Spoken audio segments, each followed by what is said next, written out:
Everybody, this is Sue with itsalwaysfabulous.etsy.com, and today I want to talk about the new Jenni Bowlin foam stamps. Some of you who have been scrapping for a while may remember that a couple of years ago, Making Memories did some foam stamps and stuff, but these are new, and these come in packs of 3s. But what I really want to talk about today is technique, and so now I have these fabulous stamps. What do I do with them? Okay. Some of them are just sheer background stamps, okay?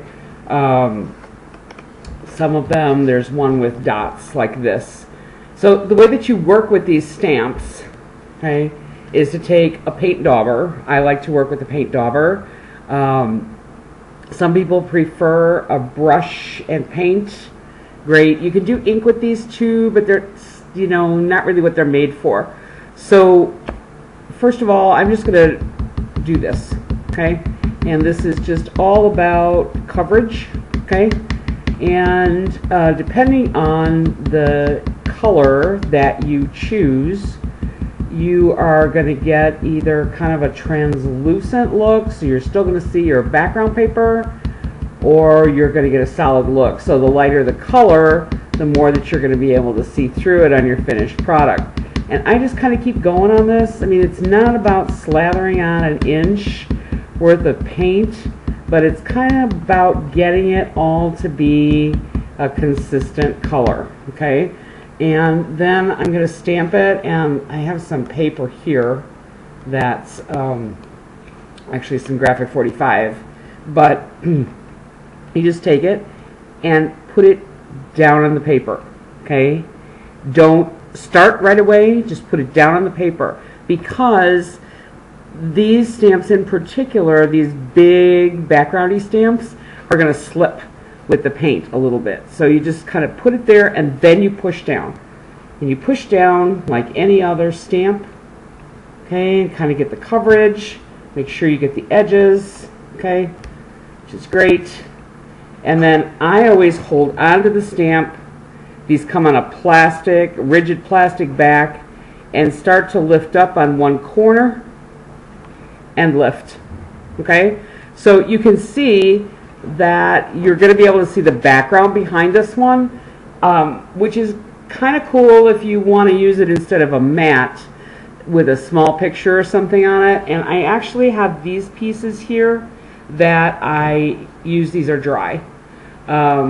This one here is the cabbage rose, and you can see that it's hard to see the pattern, but if you have a busy pattern like this and you're trying to mute it down a little bit, using this kind of a stamp mutes the pattern, okay? So I like that. I have some images that I've already stamped, okay, that I want to use to demo. So this is the cabbage rose background, okay? And it's been stamped just with the same technique that I just showed you, and it has a coordinating clear stamp, a 3-inch clear stamp, okay? So what we're going to do is I'm using the Jenni Bowlin Weather Vane ink, okay, and you should put this on an acrylic block. I'm a lazy stamper, and so with my clear stamps, I don't necessarily use the block if they're on a clear background. I just lift it up and use it like a block, okay?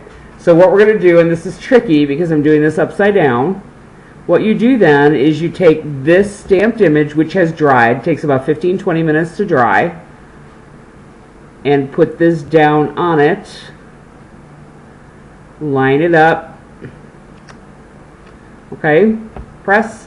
Or if you're on an acrylic block like you should be, just, you know, kiss it with the acrylic block. Okay, make sure you get all of it. And lift it. And it's a fabulous thing. Now, because this ink is still a little bit wet, it's going to look different than it does when it dries. Okay, and I think that's a phenomenal look. It gives color to the background stamp, and at the same time it's off just a little bit enough so that it's going to give you some darker spots on the craft. I just love it. I think it's phenomenal, and it's going to look so very different depending on which color top ink you use and which color background ink you use on the foam. Absolutely fabulous stuff. I also did this with, there's this foam stamp and this acrylic stamp, and that's what this looks like. Okay, and I'm very excited about that. The other thing that you can do with these guys is you can, and where did I put it? I stamped the head. So this is what the acrylic stamps look like, just stamped with the weather vane ink on the craft. I love the stuff on craft. Weather vane on craft looks phenomenal. So I took this stamp, okay, which is kind of like a label stamp with an edge, and I stamped it twice, and I kind of wanted you to see the difference between the two. I actually like the second stamp better than the first. I think I got a little bit carried away with the ink here on this, with the paint here on this one, and this actually looks better. But then what you can do when you get this is you can take your favorite marker. For some reason I'm working a lot with Sharpie markers lately, and you can draw your label. Okay, and you're just going inside a little bit, and it's hard to do upside down. It's hard to do because I'm trying to make sure that you guys can see what I'm doing. Okay, and if you feel more comfortable with a ruler with this, you should definitely use a ruler. I'm not a big ruler girl, and I'm trying not to make this too long. Okay, so obviously I should have been a little bit better over here, but you can do this edge with stickles. You can do this edge with your favorite marker. So many things that you can do this edge with, and now what you've done is you've stamped onto your page a very, very fabulous journaling spot. And if you want to put the lines in, and I'm a big fan of squiggly lines. I don't like straight lines because you know, they're a little bit too structured for me. But now I have this great journaling spot that's stamped right on my page, and you know what? If the paint doesn't come out exactly like this one here, there's an edge and all this kind of stuff, you can always take a paintbrush and fill in the straight lines until you get something perfect. Trying to think if there was anything else I wanted to say about this. Oh, one more thing. You see how those look? This is the one I just stamped now, and you see how as it dries, it gets to look more like this one. If you stamp a little bit off, you're going to get these darker lines here, which I think, you know, kind of set it off. What I did on this one, and I kind of wanted to show it to you, I stamped the outside, and then I put some extra paint in the middle. And the reason that I did that, and we'll ink this up real quick, just to see what we got going here. And I'm just going to kind of lay it over there. And stop being so precise and stamp. Okay, I'm going to do that. And again, use your acrylic blocks. Don't listen to me. Okay, and lift.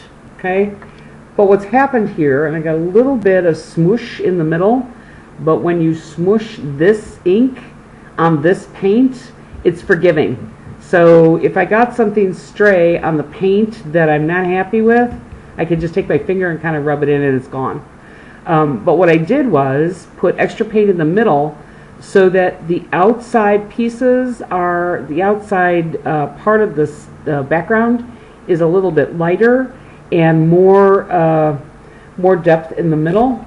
And again, maybe with a thinner marker, but you know, you have the opportunity to make this into a journaling spot, You can put an embellishment in the middle, anything you want to do, but it's nice that you can do it right on the page. Okay, so if you have any questions, feel free to email me at sue.stoughton@gmail.com, and I hope you found that this was fun and informative. And I will see you at www.itsalwaysfabulous.etsy.com or on the blog at suesfabulouslife.blogspot.com. Thanks so much for listening all the way to the end.